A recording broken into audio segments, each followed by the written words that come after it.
Setup સમજીએ BSc limited માટે. જે રીતે ગઈકાલે એક મજબૂતી આપણને જોવા મળી હતી, શોર્ટ કવર થયા અને આજે નંબર્સને લીધે આપણે ફોકસ રાખવાનું છે. અહીંયા પણ નંબર સારા છે બીએસસીના, પણ પ્રોફિટ રેવન્યુના ફ્રન્ટ પર એક આપણને સુધારો જોઈ રહ્યા છે. એવરેજ ડેલી પ્રીમિયમ જે ટર્નઓવર છે એ પણ વધતું જોઈ રહ્યા છે. પરંતુ સેટઅપ કેવું છે ત્યારબાદ ફંડામેન્ટલી આપણે રિઝલ્ટ્સને સમજીશું. બીએસસી લગભગ 10 જૂનની આજુબાજુ ટોપ થયો, પછી એક વખત ઘટ્યો, પછી બાઉન્સ બેક થયું અને ત્યાર પછી અત્યારે લોઅર ટોપ લોઅર બોટમનું ફોર્મેશન છે.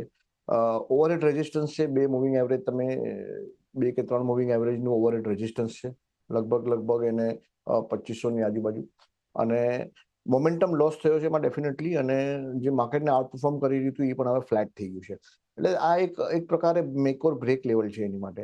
જો અહીંયા નહીં અટકે તો ફર્ધર ડાઉન સાઇડ આવશે અને કદાચ એની 200 ડે મૂવિંગ એવરેજ છે 2049 એ ટેસ્ટ કરી શકે. અને જો ટર્ન મારવો હશે તો અહીંથી ટર્ન મારવો પડશે. એટલે રિસન્ટ જે 2292 ને એની આજુબાજુના જો લેવલ છે, મારા હિસાબે એને ટકાવી રાખવું પડશે જો એને ઉપર જવું હોય તો. તો એક 2290ની આજુબાજુ જે ક્રુશિયલ લેવલ છે એ ન તૂટે અને જો પછી મૂવિંગ એવરેજની ઉપર બંધ આવે 2500, તો પછી એનું જે આ શોર્ટ ટર્મ કરેક્શન છે એ કદાચ પૂરું થયું ગણાય અને પાછી એની અપવર્ડ જર્ની ચાલુ થઈ શકે છે. પણ મને લાગે છે થોડો ટાઈમ જ લાગશે. ચાર્ટના જેટલા પણ સેટઅપ જોયું છે બધામાં ઓવરહેડ રેઝિસ્ટન્સ છે, એટલે ઓછાળામાં બધામાં કદાચ વેચવાલી જ આવશે. લગભગ ઘણા લોકો આમાં ફસાયા પણ હશે. અમુક કાઉન્ટરોમાં જે પોતાનો ભાવ આવે એટલે એક્ઝિટ કરવાનું જોશે. એટલે ઉપરમાં હમણાં થોડું રેઝિસ્ટન્સ રહેશે દરેક કાઉન્ટરમાં, અને એ પ્રમાણે આમાં પણ 2500નું એક રેઝિસ્ટન્સ છે. એ ક્રોસ કરે અને મોમેન્ટમ પોઝિટિવ થાય પછી આપણે એને જોઈ શકીએ. ત્યાં સુધી મને લાગે છે કે આ કરેક્ટિવ ફેઝમાં જ રહેશે. કરેક્ટિવ ફેઝમાં રહેશે કે વ્યૂ બીએસસી લિમિટેડ માટે. અને નીરવજી, નંબર્સના ફ્રન્ટ પર થોડા ફંડામેન્ટલ્સ જાણી રહીએ, કઈ રીતે તમે જોઈ રહ્યા છો બીએસસીના જે આપણી સામે પરિણામ બતાવી રહ્યા છે? BSc ના પરિણામ તો સ્ટ્રોંગ જ છે ડેફિનેટલી. આઈ થિંક જે પરફોર્મન્સ છે, જે ફાઇનાન્શિયલ પરફોર્મન્સ છે એ માર્કેટે બિલ્ડિંગ કરી નાખ્યું છે. Already it is there in the price.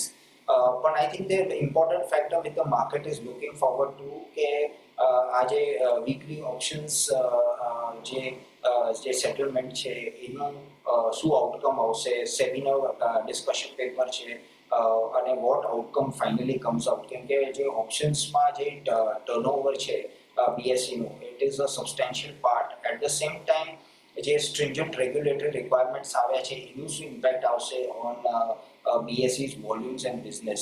So I think key monitorable as far as BSE is concerned is not the financial performance, પણ આ જે બધી ડેવલપમેન્ટ્સ આવશે અને એનું શું પોટેન્શિયલ ઇમ્પેક્ટ આવશે on the business. એટલે I think something very similar to what we saw in IEX, કે જ્યાં એક અગર એમનો સ્ટેટસ જે છે મોનોપોલી ખતમ થઈ જાય તો એમના બિઝનેસને મોટું હિટ આવી શકે, એ એક એપ્રિહેન્શન હતું.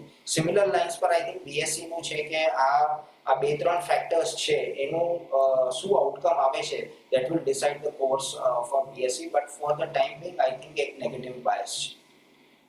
નેગેટિવ બાયસ એક વ્યૂ આપણને બનતો દેખાડી રહ્યો છે, ખાસ કરીને બીએસસી લિમિટેડ. અહીંયા પણ જોઈએ આજે નંબર્સ બાદ કઈ રીતે એક રિએક્શન દેખાશે. ત્યારબાદના એક કાઉન્ટર